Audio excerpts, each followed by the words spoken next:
दोस्तों, क्या आप भी बाहर पानी पूरी खाते हैं? तो खाने से पहले ये वीडियो ज़रूर देखें। सोशल मीडिया पर एक वीडियो काफ़ी तेज़ी से वायरल हो रहा है, जिसमें आप देखेंगे कि एक बंदा इस तरीके से अपना यूरिन पानी में मिला रहा है। आप देख सकते हैं वीडियो पे।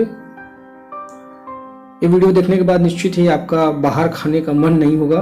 इस वीडियो में आप देख पाएंगे कि एक आदमी एक हरे कलर का मग लेता है और कैसे यूरिन करके उसे सामने रखे सफ़ेद बाल्टी पर मिला देता है और कुछ फेंक देता है।